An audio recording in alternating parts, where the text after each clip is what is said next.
Ms. Devari, I want to understand from your perspective, sir, if you could help shed some light on this for our viewers as well. Several airlines, especially European airlines, have now decided to take a longer route, bear the cost of taking a slightly longer route, also adding airtime to their flights rather than going over Pakistani airspace, even though Pakistani airspace is very categorically only shut for Indian operated airlines. Why do you think they've taken that decision when they say that it's keeping the safety of passengers in mind?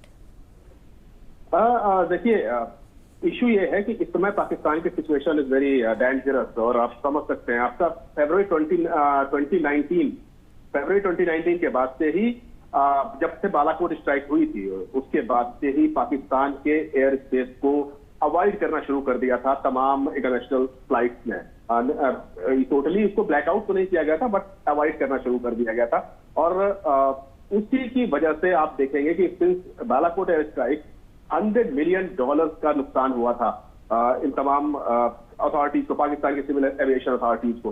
तो उसी की वजह से आप देखेंगे कि चीजें जब नॉर्मलाइज होना शुरू हो चुकी थी तो उसके बाद से अब का जो तनाव है सीमा के ऊपर और जिस तरह से पाकिस्तान बार बार इंटरनेशनली इस चीज को एक्सपोज कर रहा है, इस चीज को क्लेम कर रहा है कि हिंदुस्तान कभी भी उनके ऊपर एयर अटैक कर सकता है, कुछ बड़ा गेम हो सकता है, तो एक डर का माहौल है और इसी डर के माहौल की वजह से ही पाकिस्तान के को लोग अवॉइड कर रहे हैं। दे आर अवॉइडिंग पाकिस्तान सिर्फ इसलिए कि पाकिस्तान ने ही इस चीज को क्लेम किया हुआ कि इंडिया कभी भी अटैक कर सकता है।